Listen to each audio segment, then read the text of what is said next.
Bonjour. Bonsoir. Okay, so I'm here with Stephano, obviously. I'm going to ask him at first some questions about this tournament here today. So coming into this event here, I think people were kind of looking at your group, and it has like a lot of big names in it, but people were actually wondering like which of them will get out. It's really hard to predict which two will even get out. Whereas in the other groups, sure, there was like favorites, but like some people you thought, okay, they have a much worse chance. Who before you played the group, did you really think were like the two who were the strongest coming in? I was hoping for myself and ThorZaIN, to be honest, and so far it's pretty accurate, let's say. I didn't see really Feast or DIMAGA winning. DIMAGA has a lot of issue against Terran, and Feast has always been having troubles against Zerg on Wings of Liberty on to the Swarm, so I couldn't really see him defeating DIMAGA and myself to get the spot, so yeah.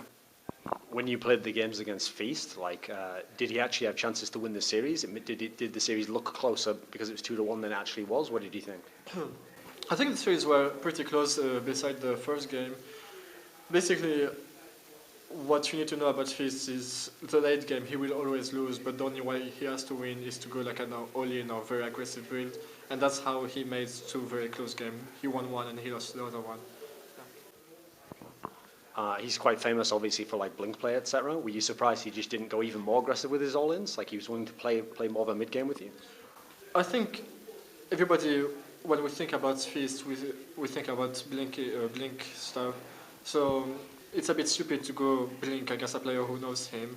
And he tried to surprise me, and he succeeded in the two games with a 7-gate or 6-gate, I think, on the second one, and Immortal 1-gas 7-gate Z-Loads on the last one. And like on the last one, I knew something was coming and I could prepare something, but I didn't really know which one.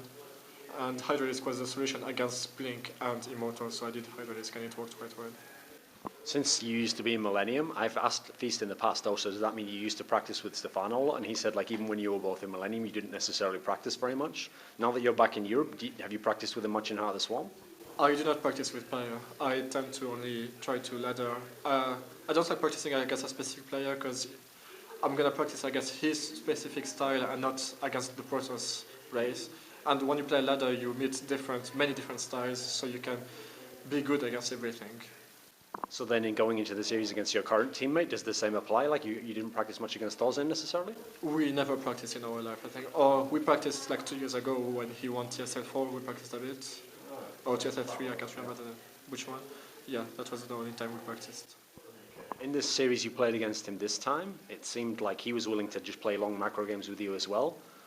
Do you think this was like a good move from him? I have to admit, I don't think it was a smart move because he knows, how to say, like basically he decided to go late game because he knew he had an advantage early game, so he could play on his disadvantage all game long because he was help at dropping me, and when he did that I was always behind in drones and bases because I was investing a lot in defenses, static defense, roaches and stuff, so I couldn't get the economy I wanted. And all game long he just kept this advantage. He didn't try to all in, and if he tried that, he could have lost the advantage and give me the win easily. So he played very safe. That's why we call him the Spoon Terran, and he showed that in these games. He takes the advantage early and he keeps it all game long. Even though you won the group, which obviously is favourable because you get straight through in 2 games, you're now in a weird scenario where for the round of 8, you can potentially get 4GG or MVP in a best of 5 in the first round of the play. So you were saying you wanted a Korean, like, would this not be like a really big challenge to play a Terran in a best of 5 and potentially 2 of the best? I'm not really worried because I don't think I have anything else to prove to my fans or anyone. And if I meet them and if I lose, I think I would be forgiven because they are great players and they are Koreans, so obviously they are pretty good, let's say. And the matchup is kind of favoriting Terran right now without trying to whine or anything, it's the case. So if I meet them and I win, everybody will love me. If I lose, nobody will really care and they will forgive me. So meeting them wouldn't really mind. I wouldn't mind meeting them. In terms of like the legacy of your career, if at some point in the playoffs you were to meet MVP, so it would either be best of 5 or maybe best of 7 if it's later on. This is like one of the few people you've never really met in like a big series. You played him in like once or twice offline, but never like a proper big series. Would this be good for your career, just regardless of the outcome, do you think, just for like to play one of the best? I don't think he's one of the best anymore. He used to be very good back in Wings of Liberty, but right now there's people who took his spot. Like the only one I can think of is Innovation right now, who is pretty scary. And MVP used to be the innovation of nowadays. So playing against him wouldn't really scare me. I know he's still good, but not as good as he used to be. Do you have a final message or someone you want to thank or say hello to? Yes. I'm sorry, I'm very tired.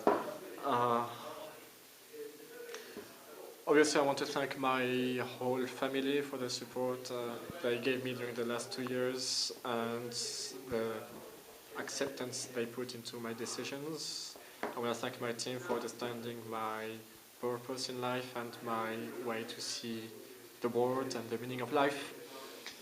I want to thank Blizzard for the efforts they put into StarCraft. It's great to see like a company actually caring about its game. I didn't really see that a lot. So seeing them being involved into StarCraft 2 is great, and doing WCS and stuff, I'm really happy about that. And thank you for the interview, and that's it. Thanks to my fan, obviously, my sponsors. I'm a bit tired, so I can't really develop, but I hope you will get the message. Merci beaucoup. Pas de souci.